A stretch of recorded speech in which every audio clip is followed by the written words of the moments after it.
juga dihormatinya mereka Allah Subhanahu wa Ta'ala. Dalam majelis dan kata ini yang sedianya yaitu acara kajian kita, maka pada kesempatan ini berubah dalam judulnya manajemen pengolahan keuangan usaha. Kemudian adanya karena lebih mendesak waktu dan kesempatannya. Akhir yang membaca apa itu sangat mungkin. Terima kasih dari kita bisa dikabulkan. Yang jamaah. Matur waktu dipersilakan. Wassalamualaikum warahmatullahi wabarakatuh. Waalaikumsalam. Assalamualaikum warahmatullahi wabarakatuh. Alhamdulillahirabbil alamin wassalatu wassalamu ala sayyidil mursalin sayyidina Muhammadin wa ala alihi wa sahbihi wa barik wa sallim ajma'in. Qalu subhanaka la ilma lana illa ma 'allamtana innaka antal alimul hakim. Allahumma iftah alaina futuhal 'arifin waj'al a'malana khalisatan liwajhikal karim birahmatika ya arhamar rahimin. Rabbi shrah li sadri wa yassir li amri wahlul 'uqdatam min lisani yafqahu qawli, amma ba'du.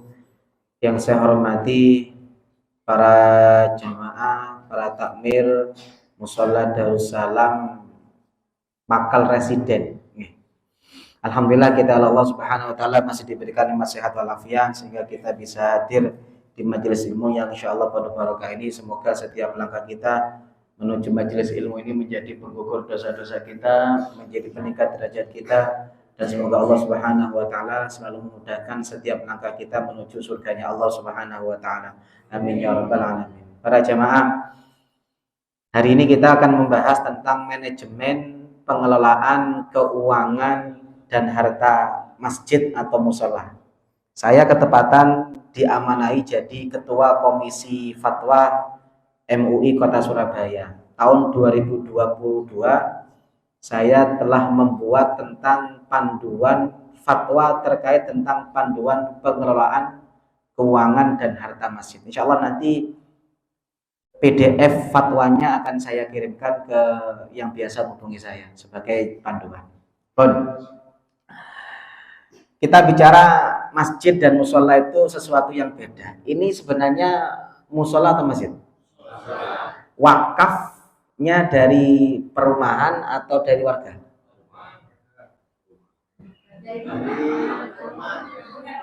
Perumahan. Perumahan ngasih fasum, tanah fasum dari warga. Nah, nanti coba saya cek ya, bagaimana caranya. Kalau saya usul jadi masjid. Loh Ustadz, sudah ada masjid. Masjid itu tidak harus satu desa. Satu desa masjid 10 boleh. Tapi yang nggak boleh itu masjid jamek. Nanti akan saya jelaskan. Biar nggak bingung nanti kita jelaskan. Saya jelaskan dulu. Masjid itu secara bahasa adalah tempat sujud, berasal dari kata sujud. Makanya masjid itu kata ulama makanun wuqifalis sholah, tempat yang diwakafkan untuk sholat dan diwakafkan untuk masjid. Maka masjid itu adalah tempat diwakafkan untuk masjid dan dijadikan tempat sholat. Itu masjid. Nah, masjid itu ada dua, ada masjid, ada musola, ada zawiyah. Masjid ada namanya masjid jamek. Masjid jamek itu artinya masjid yang digunakan untuk sholat Jumat. Indonesia keliru, bukan keliru sih. Di Indonesia identik masjid jamek itu apa? Masjid besar, masjid alun-alun. Nah, itu keliru. Sebenarnya masjid jamek itu masjid yang digunakan sholat Jumat, itu masjid jamek. Artinya satu desa masjid jamek cukup satu. Tapi masjid boleh 10, boleh 100. Paham ya? Jadi mama Ustadz di sini ada masjid untuk Jumatan Ustadz. Boleh enggak ini jadikan masjid? Boleh. Tapi Jumatannya satu. Jadi masjid jamek itu masjid untuk Jumatan, masjid tok itu namanya masjid biasa. Karena nanti musola sama masjid itu hukumnya beda. Apa bedanya? Nah, kalau musola, musola itu tempat untuk sholat, tapi bukan masjid. Jenengan di mall ada tempat sholat namanya musola. Di rumah ada satu ruangan khusus tempat sholat namanya musola. Jadi musola itu tempat sholat, tapi belum tentu masjid. Tapi kalau masjid pasti wakaf, pasti digunakan untuk sholat. Apa bedanya? Nah ini, masjid saya percepat karena nanti materinya banyak. Masjid itu harus berupa wakaf. Arabnya tidak usah dibaca, gitu. Dibaca kan percuma, jangan juga paham. Jadi masjid itu wajib wakaf. Bon, apa bedanya musola dengan masjid? Mayoritas ulama mengatakan masjid itu beda dengan musola. Hukum yang ada pada masjid tidak berlaku untuk musola. Apa perbedaannya? Ini. Satu, kalau masjid wajib wakaf. Tidak ada namanya masjid itu tidak wakaf. Tapi musola boleh wakaf, boleh milik pribadi. Jangan di rumah punya tempat digunakan untuk sholat, namanya apa? Punya siapa? Punya jenengan. Tapi kalau masjid tidak bisa, wajib wakaf. Jenengan bangun bangunan milik pribadi, tapi orang boleh sholat di situ, digunakan sholat 5 waktu. Namanya apa? Musola. Punya siapa? Punya pribadi. Makanya kata ulama, kalau masjid wajib wakaf, musola bisa wakaf, bisa milik pribadi. Nah ini kan sudah diwakafkan. Sudah ada akta wakaf? Nah, mumpung belum, mak saya usul nanti serah terimanya wakaf masjid. Jadi nanti jenengan bisa itikaf di sini. Loh ya, kalau bisa nanti ya, usahakan kalau saya usul ya masjid. Tuh, nanti kalau ada yang protes, nanti dibuat Jumatan, enggak. Masjid itu tidak harus digunakan untuk Jumatan. Masjid Jumatan namanya masjid jamek, satu desa satu. Makanya di Tarim itu satu desa, masjid itu bisa 100. Loh kenapa kok 100? Karena orang-orang di sana kalau sholat biar dapat pahala di masjid, ya sholatnya di masjid di dekat rumahnya. Ada tanah sepeta diwakafkan masjid, sepeta wakaf masjid. Itikaf di situ boleh. Paham ya? Oh, satu itikaf. Itikaf hanya berlaku untuk masjid, musola. Tidak bisa. Jadi kan di sini tidak dapat pahala itikaf, tapi kalau di masjid dapat. Lah kalau ini diwakafkan masjid kan enak jenengan. Ramadan dapat qiyamul lail, dapat tarawih, dapat itikaf. Karena kalau itikaf diem saja itu dapat pahala. Paham ya? Jenengan di masjid diem tok. Ambil ngenteni, ambil apa? Lungguni tok itu dapat pahala. Kalau niat itikaf. Tapi masalahnya itikaf itu hanya berlaku di musala, tidak berlaku. Paham ya? Jangan di sini itikaf bisa enggak? Karena musala. Makanya kalau mau saya usul mumpung belum, coba nanti takmirnya ngurus bagaimana ini bisa diwakafkan, diurus wakafnya, ngurusnya wakaf masjid, jangan wakaf musala, eman-eman. Biar nanti bisa untuk itikaf. Yang kedua, yang ketiga, sholat tahiyatul masjid itu hanya berlaku untuk masjid. Tidak ada namanya sholat tahiyatul musola. Ada nggak tahiyatul musola? Nggak ada, namanya tahiyatul masjid. Artinya kalau ini jadi masjid, jenengan dapat pahala setiap masuk masjid, nunggu jamaah, nunggu qobliyah, bisa sholat tahiyatul masjid. Karena masjid itu ada sholat tahiyatul masjid. Kalau musola tidak ada. Paham ya? Itu nomor 3. Nomor 4, karena berlaku masjid, orang hadas besar tidak boleh diam di masjid kecuali terpaksa. Yang ketiga, sholat Jumat, masjid boleh, musola boleh.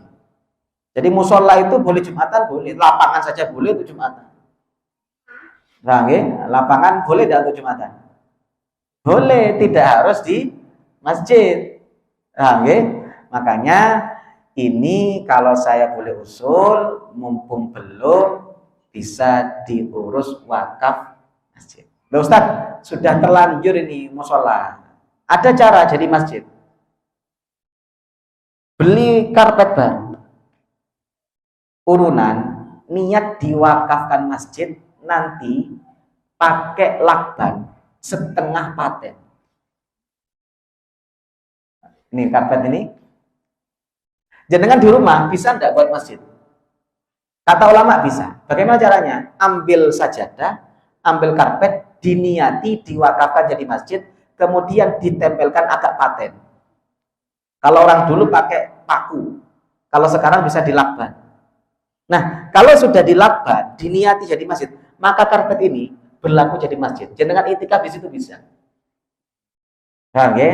Jadi kalau umpama musola ini pingin sebelum diurus wakaf masjidnya lama, pingin cepat-cepat jadi masjid, usahakan beli karpet baru, diniati wakaf untuk masjid, diniati karpetnya itu jadi masjid, diwakafkan masjid. Nanti dilakban setengah paten, maka berlaku hukum masjid untuk karpet yang diingkari.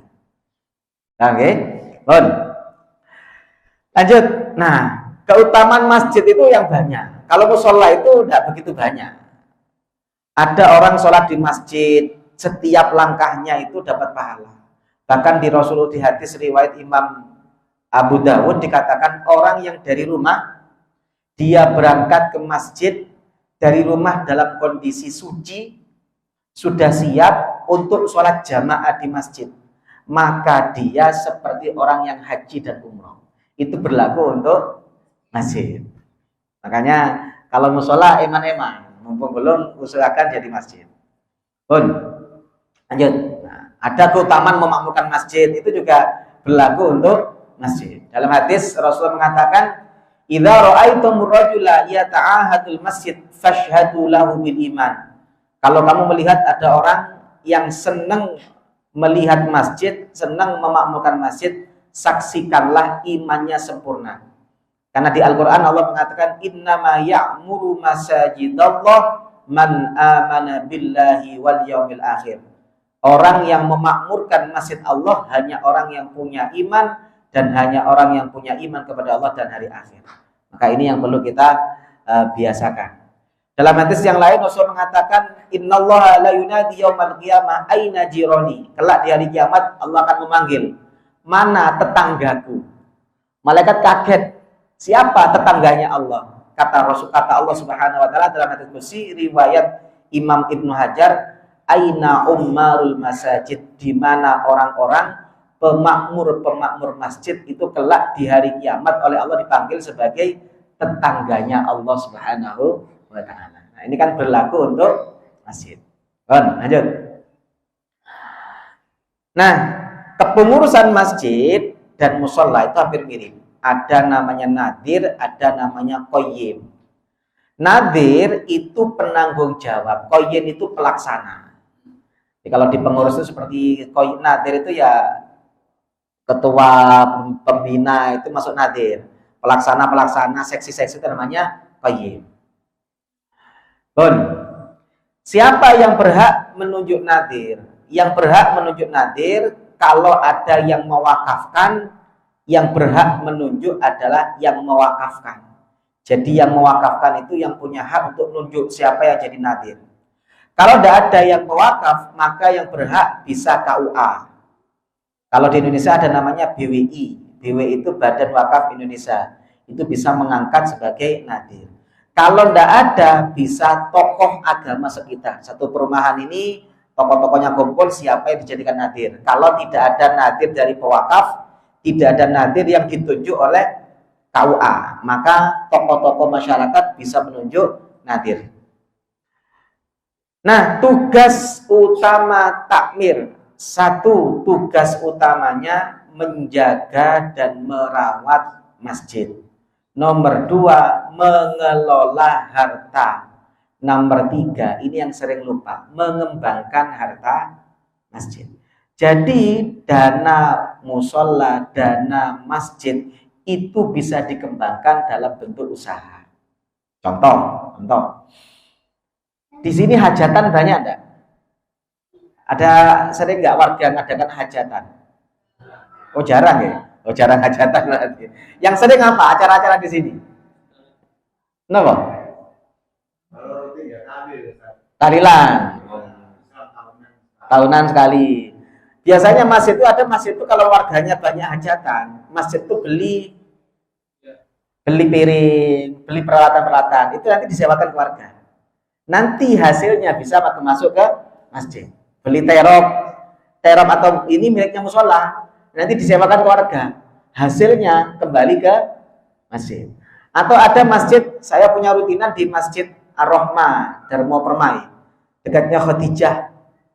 Itu saya dulu usul, alhamdulillah sekarang jalan. Jadi masjid itu punya unit usaha. Ada namanya Ar-Rahmah.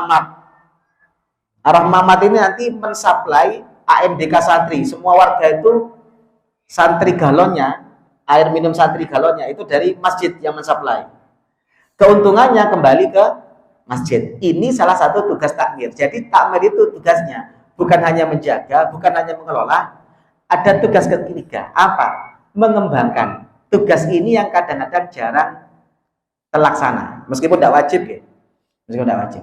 Makanya kalau bisa ada masjid itu yang punya kebun, ada masjid itu yang punya usaha. Sehingga masjid tidak tergantung infak Jumatan warga. Tidak tergantung infak dari warga. Karena kalau masjid dan musola hanya mengandalkan infak, kadang-kadang nggak cukup. Wong kadang-kadang warga itu kalau ke musola atau ke masjid, nanti seminggu sepisan. Mau masukkan ke omplung, itu kadang-kadang delok-delok isi. Mek gambari abang, koyo tidak mati cocok ini. Delok gambar abang, gambari pahlawan kemerdekaan. Obat merah kesukaan ibu-ibu. Jenengan bapak-bapak mek duwe bojo ngelu nesu, pingin seger, caranya satu, kasih obat merah. Dosisnya minimal 3 kali sehari. Benar kan? Ini lesu-lesu, nesu-nesu hilang langsung obat merah. Nah, makanya sekarang banyak masjid itu sudah mulai berpikir bisa mendapatkan penghasilan, tidak harus menunggu infak. Ini salah satu fungsi dari takmir. Bagaimana ada sedikit harta masjid disisihkan untuk pengembangan usaha. Macam-macam, banyak. Kalau saya dulu begini, ngitungnya gampang. Warga musola ini berapa? Berapa kakak? 200, nggih. Ada 200? 100 ada? 100 ada, nggih. 100 ada. Umpama 100 ini kebutuhan pokoknya setahun, sebulan, 1 juta ada? Lebih. Umpama uang 1 juta itu muternya di musola. Ambil untungnya 10% saja. Berarti berapa? 100 juta. Ambil untungnya 10%. 10 juta. Caranya bagaimana? Kayak tadi itu. Sini kan banyak lahan-lahan kosong. Jadikan aja nanti supply AMDK santri, supply kemudian kebutuhan pokok. Itu dikelola masjid. Hasilnya masuk ke musola. Nah, okay? Sehingga musola mandiri. Warga mau nyumbang tidak nyumbang sudah mandiri. Ini namanya tugas ketiga, mengembangkan harta masjid atau musola. Lanjut.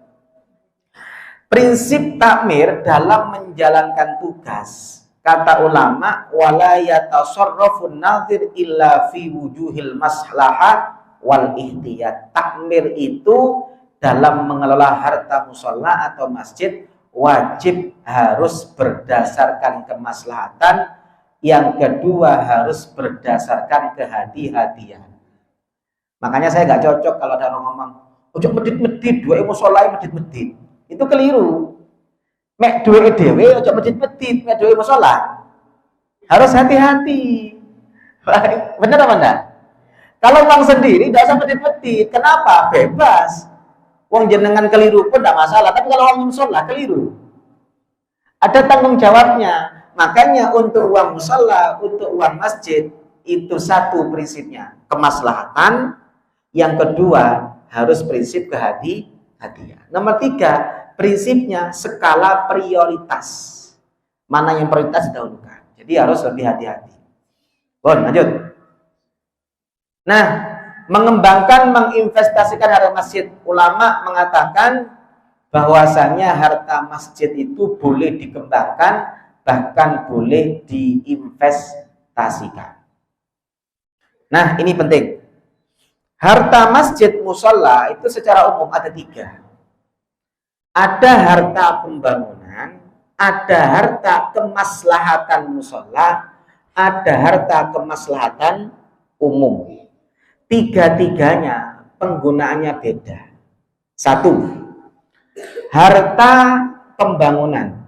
Jadi kalau musola ini ngumumkan ke warga, siapa yang ingin menyumbang pembangunan musola, maka kalau harta khusus pembangunan, kata ulama hanya boleh untuk pembangunan atau perawatan fisik musola, tidak boleh selain itu.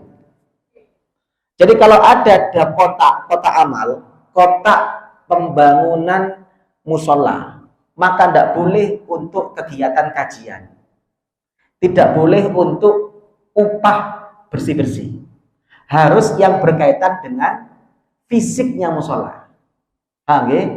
Makanya kalau saya semakin kita menentukan, semakin sempit, semakin repot.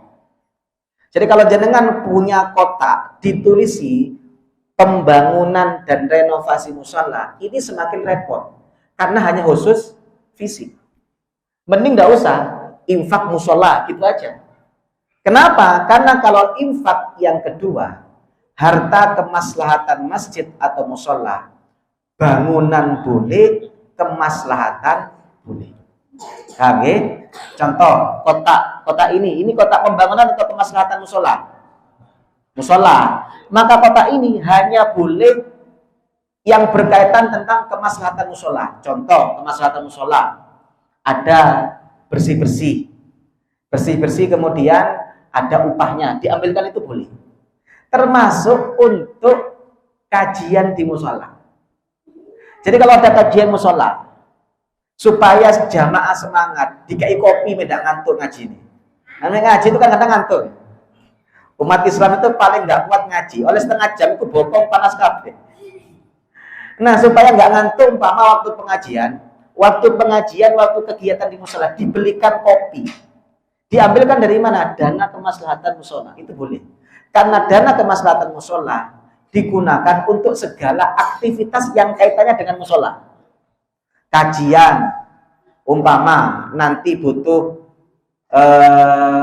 konsumsi, butuh operasional, diambilkan dari situ boleh. Imam rawatib dikasih bisyarah, diambilkan dari kemaslahatan boleh. Tapi kalau dana pembangunan tidak boleh. Tapi kalau kemaslahatan, masjid retak butuh ditambal dari dana omplum boleh. Karena kemaslahatan itu umum, bangunan boleh, operasional boleh, pokoknya yang berkaitan tentang kebutuhan dan kemaslahatan musola. Cuma kalau ada warga kecelakaan, tidak boleh ambil dana musola karena bukan kemaslahatan musola. Ada gempa, ada bencana alam, tidak boleh musola mengeluarkan uang untuk korban gempa karena bukan kemaslahatan musola. Makanya perlu ada dana yang ketiga. Apa itu? Dana kemaslahatan umum. Saya kalau boleh usul, masjid itu minimal ada 2 kotak. 1 dana kemaslahatan musola, ada dana kemaslahatan umum. Dana kemaslahatan umum, musola butuh, dana kemaslahatan umum banyak, boleh dipakai. Karena musola termasuk kemaslahatan umum. Ada warga yang sakit di rumah sakit kekurangan biaya, diambilkan dana kemaslahatan musola tidak boleh. Diambilkan dana yang kedua apa? Kemaslahatan umum. Ada korban gempa di daerah lain, ambil dana musola tidak boleh. Ambil dana mana? Kemaslahatan umum. Makanya kalau ini kan tidak ada tulisannya. Maka orang masukkan ke situ pasti mikirnya untuk musola. Ya Banda? Ya.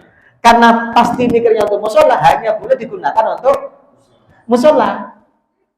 Makanya saya di masjid-masjid itu saya usul, di masjid-masjid rutinan pengajian saya usul minimal ada 2 dana. 1 dana musola, dana kemaslahatan umum. Oke? ada kader musola yang pinter, kekurangan biaya, putus sekolah, dibiayai oleh dana kemaslahatan umum boleh. Paham ya? Makanya perlu ada dana kemaslahatan umum. Ustaz, boleh enggak dana yatim? Boleh, tapi semakin sempit, semakin repot. Contoh, ada masjid itu yang buat sampai 4 kota. Ada dana masjid, dana PHBI, ada dana yatim. Saya bilang boleh, cuma masalahnya satu. Umpama yang penuh itu ternyata dana yatim piatu, bukan dana masjid. Padahal yang butuh uang masjid.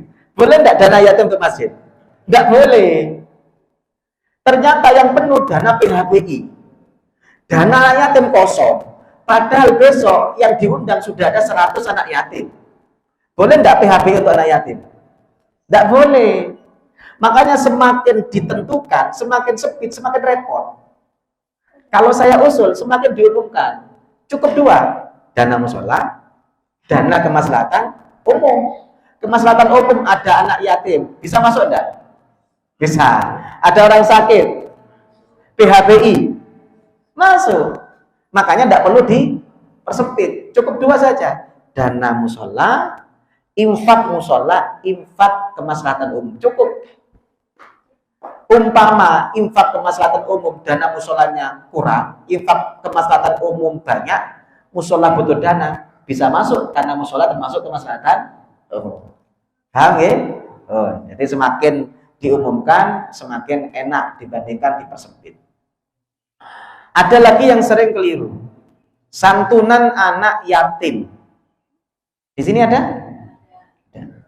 Anak yatim itu dikatakan yatim kalau belum balik. Kalau sudah balik, kata ulama, sudah bukan yatim. Zaman sekarang, kelas 6 SD itu sudah banyak yang balik.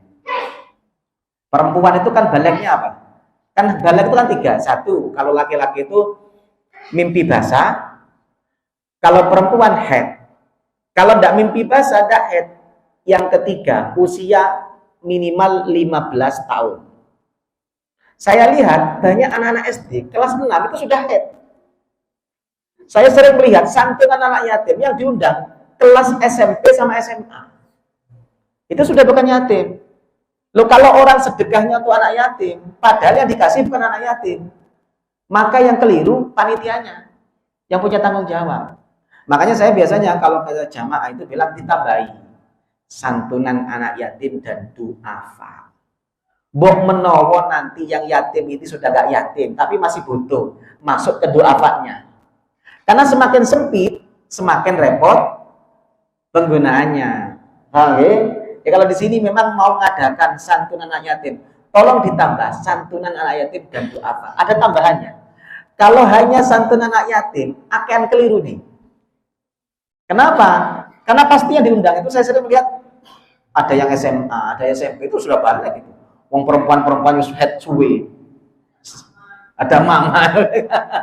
Tapi kalau masuk santunan anak yatim dan duafa, umpama yang diundang bukan kategori yatim, masih masuk duafanya. Jadi panitia tidak punya tanggung jawab. Paham ya? Lanjut.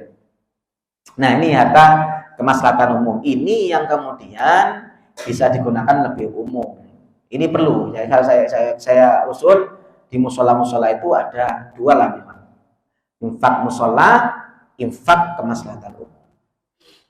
Nah, masjid zaman dulu itu termasuk Baitul Mal.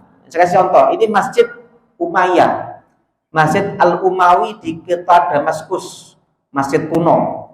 Ini yang di tengah ini dulu tempatnya makanan, tempatnya uang, tempatnya harta. Jadi dulu di masjid itu ada Baitul Mal yang kemudian dikelola oleh masjid untuk warga. Ini sama, ini Masjid Ibnu Tulun Mesir. Jadi masjid dulu itu ada ininya.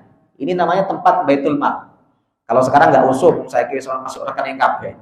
Kalau dulu kan nggak ada rekening, nggak ada bank. Makanya dulu setiap masjid itu kalau jangan lihat masjid-masjid kuno itu ada ininya. Ini biasanya tempat penyimatan Baitul Mal. Karena masjid dulu selain untuk tempat ibadah, tempat pemberdayaan ekonomi juga jalan. Oke, Bun, ini nanti kalau ada waktu saya akan menyampaikan ada namanya wakaf modal usaha yang dikelola masjid. Semoga waktunya cukup ini. Bun, lanjut. Menyewakan dan menjual peralatan masjid. Masjid atau musola yang tidak boleh dijual itu yang diwakaf, yang wakaf masjid. Jadi kalau wakaf masjid atau wakaf musola, kalau belum rusak tidak boleh dijual. Tapi kalau diambil dari dana kemaslahatan, contoh ini mama diambilkan dari dana musola, ini wakaf atau dari dana kemaslahatan. Dana kemaslahatan umpama sudah tidak harus nunggu rusak, butuh yang baru bisa dijual. Jadi yang tidak boleh dijual kecuali rusak itu yang wakaf. Tapi kalau barang-barang yang kayak AC ini kan dari dana kemaslahatan, bukan wakaf kan? Bukan. Umpama ada tipe baru, ini kurang dingin, dijual tidak harus nunggu rusak. Jadi kalau yang dari wakaf itu harus nunggu rusak. Tapi kalau peralatan yang berasal dari kemaslahatan masjid tidak harus nunggu. Ketika butuh dijual, boleh dijual. Bahkan boleh disewakan. Masjid, nah ini juga penting.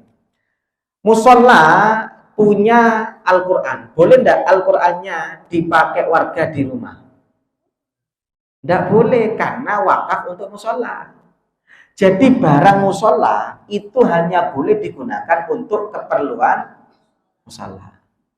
Sound system masjid atau sound system musola itu punya siapa? Punya musola. Boleh enggak warga ada hajatan pakai sound systemnya musola? Tidak boleh. Kalau pakai wajib nyewa. Boleh tapi nyewa, harus ngasih uang kas. Kalau gratisan tidak boleh. Pokok peralatan milik musola dan masjid itu hanya boleh digunakan untuk kemaslahatan masjid atau musola. Beda dengan begini, Ustadz, ada warga mau ada hajatan, tapi hajatannya diletakkan di musola. Boleh enggak? Boleh. Karena berarti untuk kemaslahatan musola, musolanya kan semakin ramai.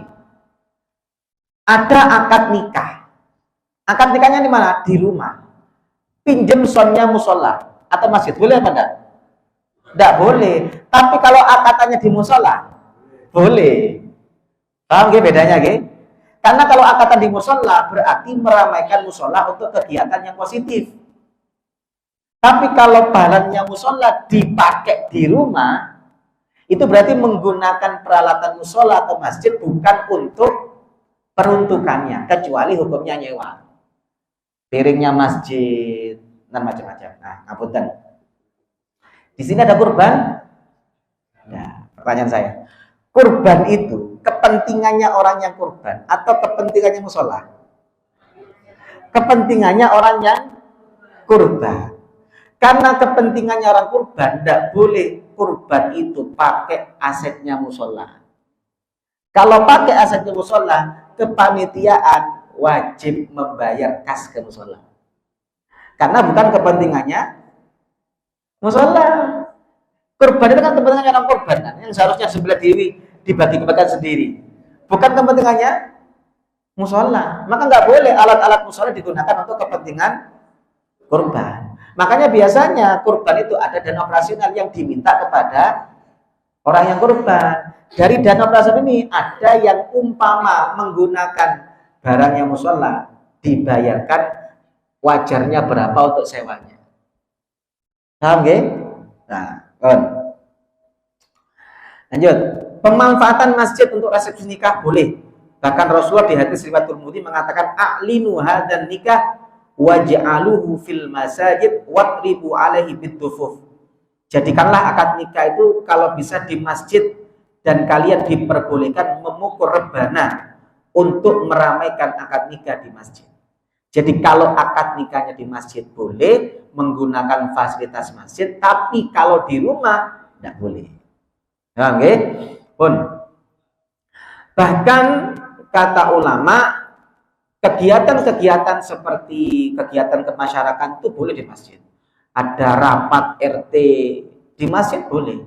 Tapi kalau rapat RT, rapat RW, rapat warga di rumah pakai barangnya masjid tidak boleh. Tapi kalau rapatnya di masjid atau musola boleh. Paham ya? Bahkan kata ulama, Imam Nawawi mengatakan masjid itu dijadikan tempat jahit boleh kalau jahitnya untuk kemaslahatan umum. Tapi kalau jahitnya untuk kepentingan pribadi tidak boleh. Contoh, ada korban gempa butuh pakaian. Warga yang punya pakaian tidak layak nanti akan dijahit di masjid di musola boleh karena kemaslahatan umum. Paham ya? Mengumumkan kematian di musola boleh apa enggak? Boleh karena kematian itu kepentingan umum. Tapi kalau mengumumkan kehilangan barang pribadi enggak boleh karena kepentingan pribadi. Tapi kalau mengumumkan kehilangan anak boleh. Beda loh ya. Anak itu bukan milik pribadi. Anak ini kalau hilang tanggung jawab bersama. Maka kalau diumumkan di musola boleh. Tapi HP hilang enggak boleh karena kepentingan pribadi. Paham nggih? Benar.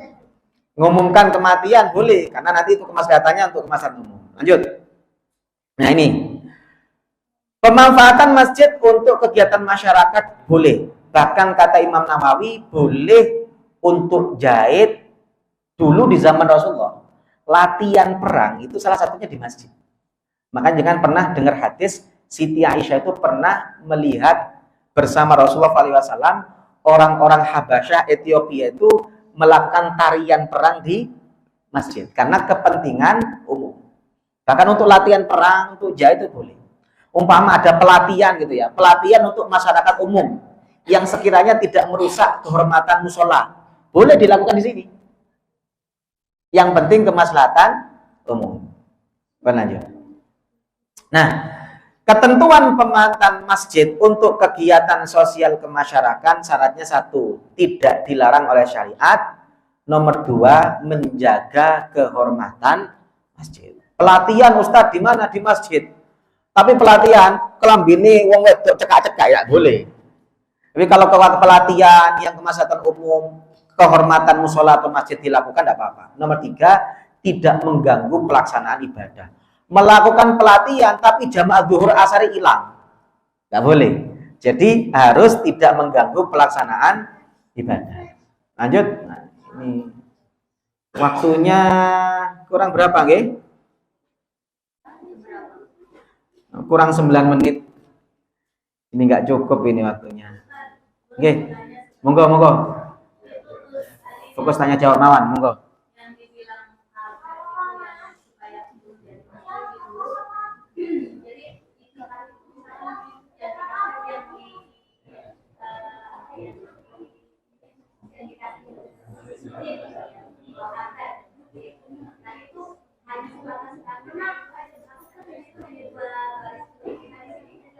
Enggak masuk. Iya betul. Karena ini bukan wakaf masjid. Kecuali dari awal diurus ini wakaf masjid, maka tidak perlu karpet. Sudah semuanya jadi masjid. Betul. Jadi kan di rumah umpama ada tempat khusus ingin dijadikan masjid, ya sudah. Jangan ambil sajadah, jenengan beli diniati wakaf untuk masjid, dipatenkan pakai lakban, itu sudah jadi masjid. Paham ya? Makanya umpama pingin musola ini dibandingkan nunggu ngurus legalitasnya lama, ingin jadikan masjid, ya sudah, ini aja cukup area ini jadikan masjid bisa. Jadi belikan karpet, diniati wakaf masjid, dilakban setengah paten, ya sudah, berarti area itu jadi masjid. Kalau junub tidak boleh ke sini, tidak boleh transaksi di sini dan macam-macam yang dilarang nggak boleh. Iktikaf di sini boleh, di luar tidak masuk. Nah, okay? Ada lagi, monggo. Nggih, monggo. Untuk bermusola kita itu orang-orang kadang-kadang belum paham tentang Tidaknya boleh dan tidak. Ini kan mengadakan yasin. Apakah bisa diajukan suami sholat atau tidak? Ternyata di sini pahamnya orang bingung sholat, tapi sisi lain kan tidak tahu pemerintah untuk musola apa untuk kemaslahatan yang lain. Sehingga mohon izin, dan selama ini belum ada pilah-pilah petunjuknya nanti bagaimana jika diizinkan untuk bantu kegiatan rutin tahlil di Kalau kegiatan yasin tahlil di rumah warga tidak boleh ambil uang musola. Kecuali kemaslahatan umum. Kecuali nanti ada uang kemaslahatan umum. Dan kemaslahatan umum maupun musola di sini secara umum belum pernah saya masuk musola itu ini untuk kemaslahatan. Nah, berarti semua uang yang ada itu termasuk kemaslahatan musola, bukan umum. Karena orang pasti mikirnya kalau sedekah di sini pasti jangan kalau bawa uang masukkan ke situ mikirnya apa? Musola. Berarti semua uang yang selama ini itu punya musola. Tidak boleh. Kecuali nanti yasinannya di sini. Yasinan di sini boleh. Nanti yasinan dikasih konsumsi dari dana musola boleh. Pengajian seperti ini boleh. Supaya masyarakat lebih semangat dalam kegiatan. Sama-sama. Ada lagi? Enggak.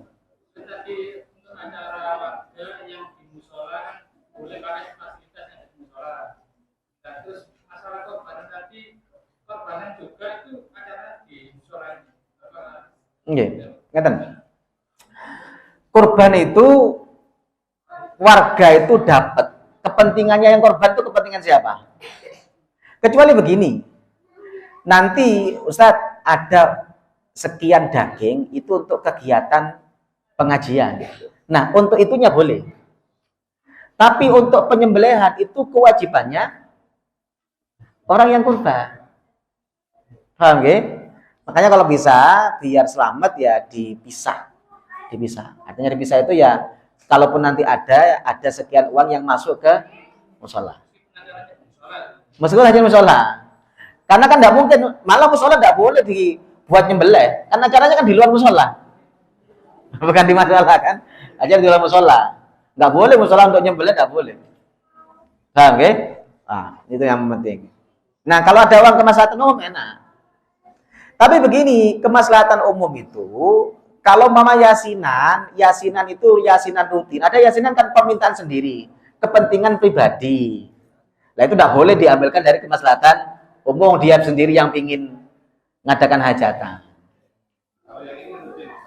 Nah, tapi pelaksanaannya di rumah warga. Itu boleh.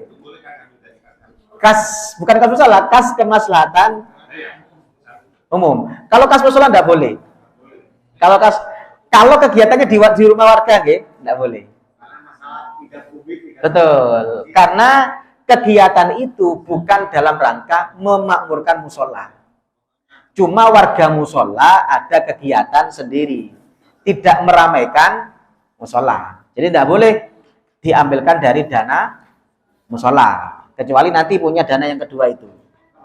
Kemaslahatan umum. Bebas. Enak pun niku buat dua. Paham nggih? Pun. Ada lagi? Monggo. Pengalaman seperti kalau semuanya di perumahan kan statusnya untuk dijadikan masjid.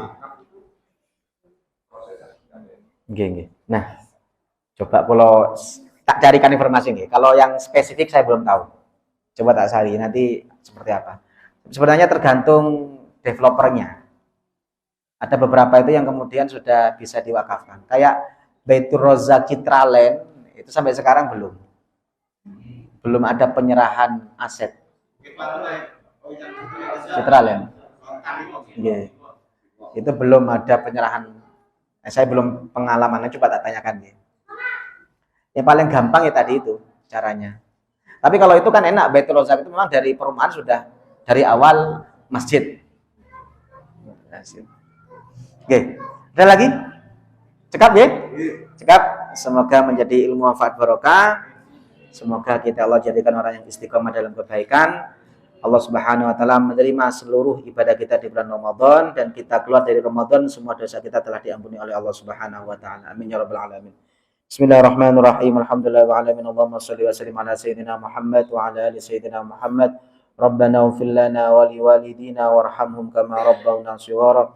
Allahumma anfa'na bima 'allamtana wa 'allimna ma yanfa'una wa zidna ilma.